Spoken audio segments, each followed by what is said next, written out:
We're pretty excited today because the car we're featuring is the winner of the North American Car of the Year that was announced at the Detroit Auto Show, the Cadillac ATS. Well, Zach, there's no doubt that Cadillac wants to make a statement with this car, and their guns are aimed at the German imports. They've benchmarked the imports, especially the BMW 3 Series.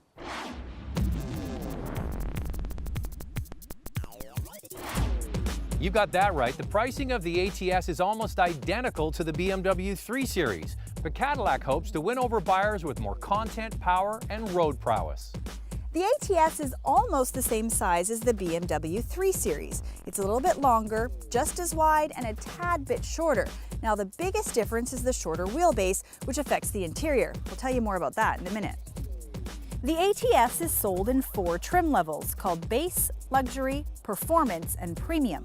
The base model starts at roughly $35,000, and the model that we have today is the Performance trim in all-wheel drive at roughly $46,000. Top models will run into the $50,000 range.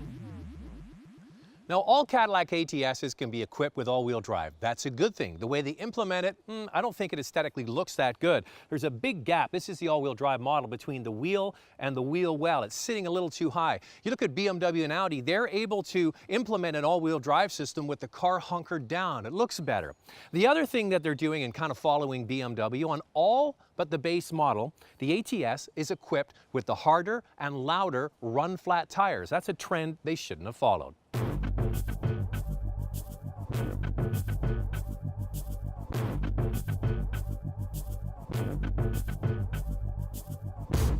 Styling is strong through the front with great-looking LED running lights and the angular design that Cadillac has used with great success on the larger CTS.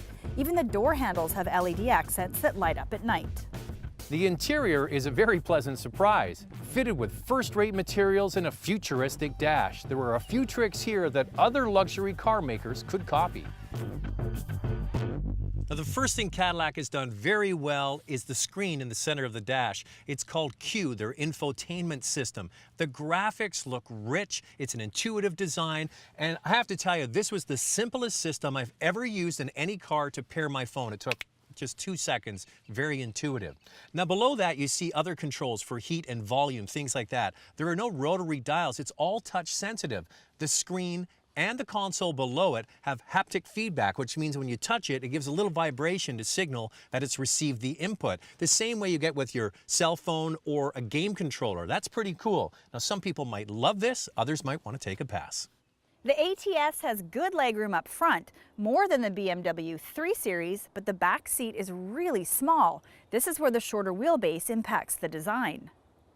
As you can see, the legroom is really at a premium back here, and they've had to scoop out the headliner to make extra headroom.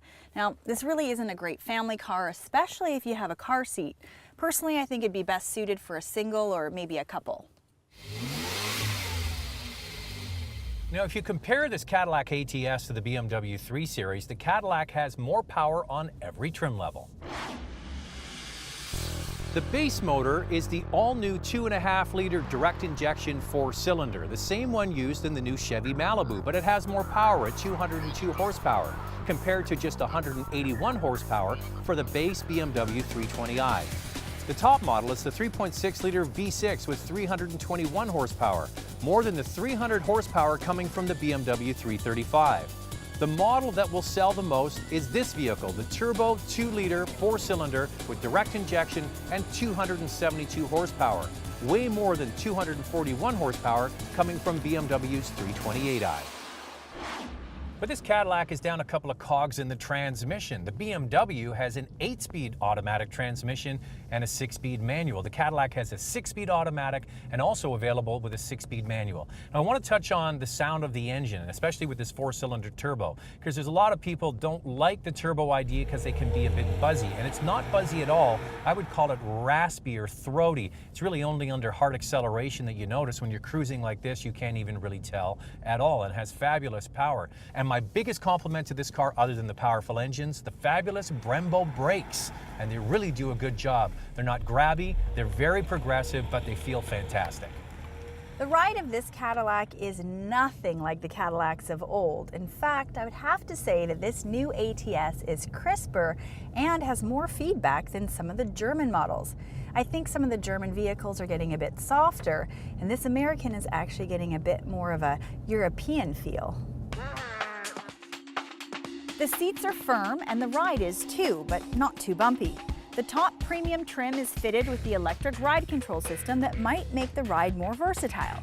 The shifts are crisp and paddle shifters are fitted on the performance model, but the tranny is not as sophisticated as the BMW's dual clutch setup.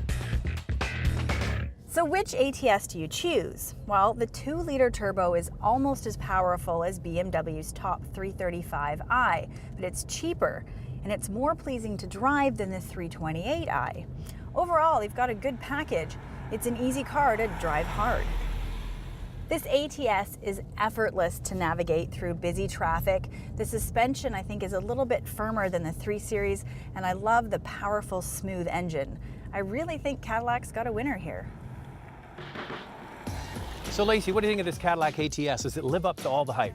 Well, you know what, Zach? I really like the powerful engine options. It's got great feedback to the driver and a very firm, comfortable suspension. I think it's the best looking car in its class on the outside and love how it looks on the inside. Which brings me to the downside. I am not a fan at all of the touch-sensitive controls, and the materials that they use in the center dash, that shiny finish really shows a lot of fingerprints. Also, I'm not crazy about the position of the gear shift. That's it. What do you think? Well, I love all of the same things. It's a great handling car. It has more power than the BMW on every level, quite a bit more actually. And the real value, I think, is going to be this 2-liter turbo. It's a surprisingly good motor. It's refined and smooth. Handling feedback is first rate. The brakes are fantastic, and it's got great styling. I agree with Lacey. It's definitely right near the top of its class on the outside. Now to the downside. Now there's a bit of harshness coming from those run-flat tires. People who have owned cars with run-flat tires in the BMW world really dislike them. There's a lot of complaints around that. I'm surprised Cadillac went the same route. And the back seat, Lacey, really is too small. So if you're a family of 4, this should not be on your list. It's good for a single person or a couple. The good news is though, Lacey, they just announced the Cadillac CTS, which is a little bit bigger, and we can't wait to drive that one.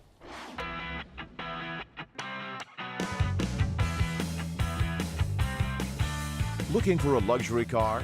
Our reviews are available 24 hours a day at drivingtelevision.com.